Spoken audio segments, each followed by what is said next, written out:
Welcome to the Kick the Habit Forever podcast. My name is Michael Quirk. I'm a licensed therapist, coach, and educator. I've spent the last 25 years working with high-performing men, helping them to break free of the addictions, compulsion, bad habits, painful symptoms, and skills deficits that hold them back. If you're a high-performing man and your goal is to get control over your porn use, then this podcast is for you. Thanks for being here today, and thank you for taking the courageous step of addressing a sensitive topic: how to talk to your partner about your struggle with porn addiction. This is not an easy conversation, but it's an important one, and it's a conversation that can help you to build trust and foster mutual understanding. You might be wondering, why on earth would you want to tell anybody about this problem? Well, it's because over the last quarter of a century, there's one thing that I've seen over and over, and that is that secrecy and the isolation that secrecy breeds fuels addictions, compulsions, and bad habits. Understanding porn addiction. Before diving into our conversation today, let's acknowledge what exactly porn addiction is. Now, when I talk about porn addiction, I'm not just talking about watching adult content. It's something different. Porn addiction is a compulsive behavior. It's one that interferes with your daily life, with your relationships, and harms your emotional well-being. Porn addiction isn't about moral failure. It's something that stems from deeper emotional, psychological, and even sometimes physiological challenges. Recognizing this helps you to frame your discussion with honesty and self-compassion. So, if you're considering talking with your partner about this issue, here's a good place to start. First, you want to prepare yourself fully. Start by reflecting on your motivations and your thoughts and feelings. Why do you want to have this conversation in the first place? What's your intention? What outcomes do you hope for? What's your purpose? Preparing yourself emotionally and mentally can make the discussion much more constructive. Educate yourself about porn addiction and its effects before you have this conversation. And this knowledge is something that's going to help you to explain your situation clearly and respond to any questions and concerns or worries that your partner might have. Here's an example I want to share with you. One of my clients, for the purposes of this conversation, I'll refer to him as Pete. That's not his name, but let's call him Pete. Pete spent some time journaling. He talked with me, and he also talked with a good friend about his thoughts and feelings about his porn addiction. He expected that when he initiated the conversation with his partner, he was going to feel pretty nervous and quite embarrassed. So what he did is Pete wrote down in advance some key points, and he even brainstormed with me and with his friend important phrases that he wanted to be sure that he communicated. For example, one of the things that he wrote down was that he wanted to be sure that he said to his partner that he wanted to be honest about his struggles, and he wanted to let them know that he was fully committed to making this change in his life. The next important thing to consider is choosing the right time and place for your conversation. Choose a private, calm setting where both of you can focus fully without interruptions. Avoid initiating the conversation during moments of high stress, fatigue, moments when you're arguing or disagreeing, moments where you might feel at odds with each other, and moments where you're each distracted or preoccupied by something. Timing and setting can significantly influence the tone of your discussion. Here's an example for you. Martine, also a client that I work with, he planned out a quiet evening at home. And this was a time when he knew that both he and his partner would be likely to be pretty relaxed and have no pressing, distracting commitments. In advance, he gave his partner a heads up earlier that same day. And he said, "Hey, can we talk about something that's important later tonight when we've got some alone time?" Now, he wanted to be sure to allay any unnecessary fears. So, what he said to his partner was that it's not that there was some big emergency or some big problem in their relationship. He just had some personal problems that he was wrestling with, and he needed some time and he needed to talk with somebody.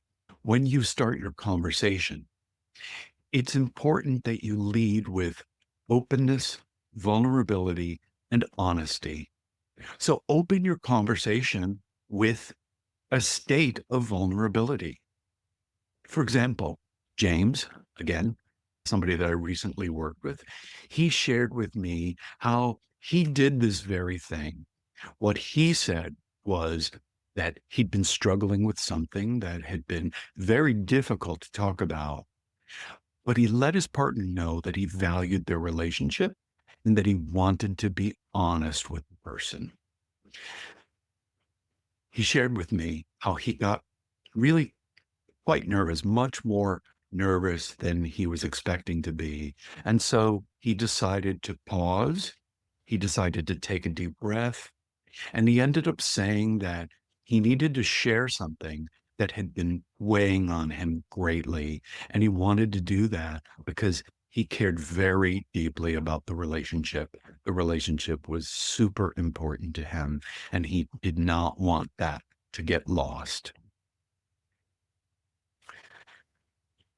Now, another thing that you want to do when you have this conversation is you want to acknowledge the impact that this compulsion, that this addiction has had on you and possibly on your partner. So it's important that you take responsibility for how your actions may have affected your partner and your relationship. You know, you probably have heard this 1,000 times. It's everyday advice, but it's something that can be very helpful, especially in tense conversations. And that is use what we call I statements to express your own thoughts, your own feelings, to keep the focus on yourself and to take accountability. So, Tom, again, another gentleman that I've worked with, he recently told his support group members how he took ownership of this issue with his fiancee. And what he said was that he knew that his actions may have hurt the person. And he knew that this habit had created quite a bit of distance between the two of them. And he told his fiancee that he was truly sorry for that. And again, he reiterated that he was committed to making some changes. Now, when you have this conversation, you do want to explain yourself and shed light on your own situation. And you want to do so without making excuses.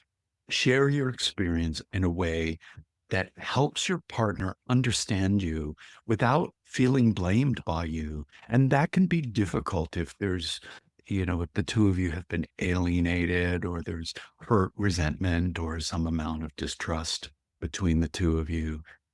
Recently, one of my clients asked me to help facilitate this very discussion with his partner. And here's what he ended up saying. He said that he'd realized that his use of pornography had become something that absolutely couldn't control. He tried time and time again, and he just has not been able to do that. He acknowledged that it's impacting their lives together and that it's harming their relationship.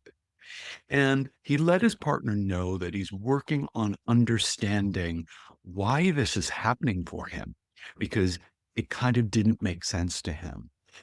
But he was doing so because he wants to address the problem. He wants to change it. And he let his partner know that he was going to change it. Now, the next key point is during this conversation, you really want to invite dialogue. You want it to be, if possible, a conversation and not a monologue. Remember, your partner is likely to be scared. Many people are. And especially if there's any kind of an addiction or compulsion in a relationship, it can be unsettling.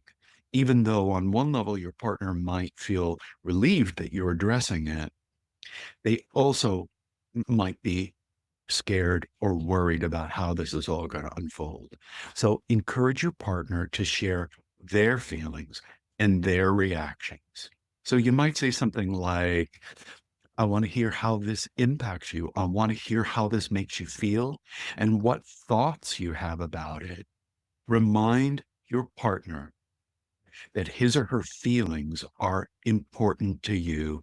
Sometimes that really needs to be said out loud because people have their doubts and their insecurities. You also want to let your partner know that you are committed to addressing the issue. So, for example, you might say something like, I've started looking into therapy. I'm checking out support groups. I'm coming up with my plan because I really do want to change. I want to improve myself for both of us. Here's another example of something that you might say. You might say, I recently found a local therapist who specializes in working with these kinds of addictions, and I booked an appointment. We're starting next week, and I'm also going to look for what other kinds of support groups, and I'm going to ask him or her about that.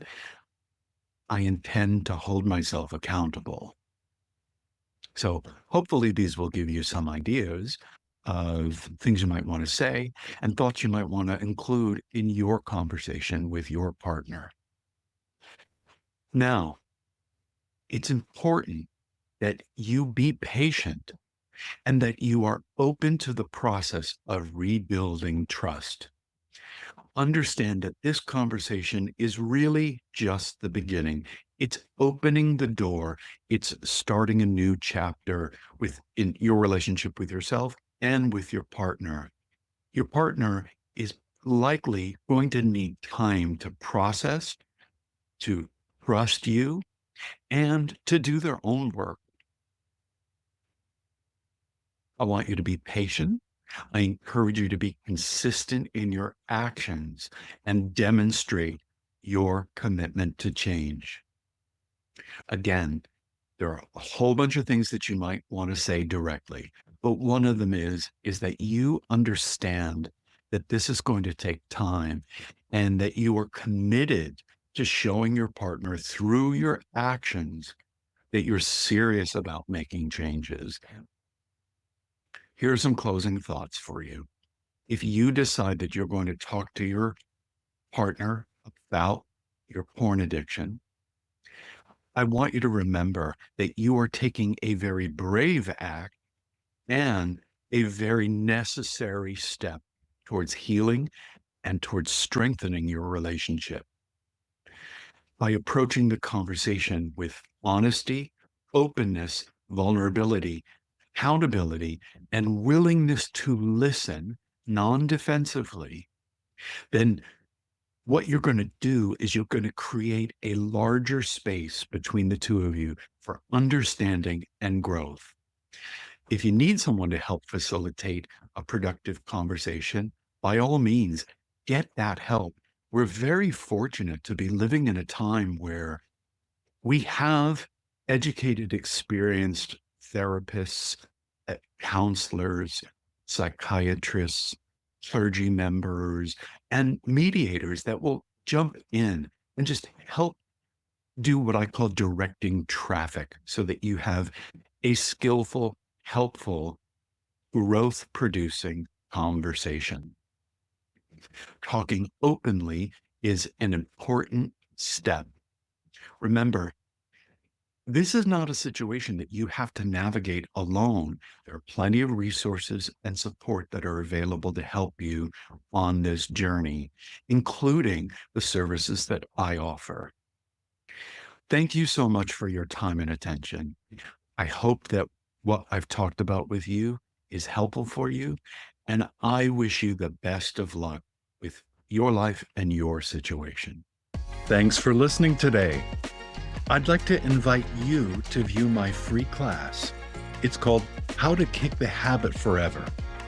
In it, we talk about what you have to do in order to unhook yourself from compulsively using adult content. Go to www.kickthehabitforever.com now to view it.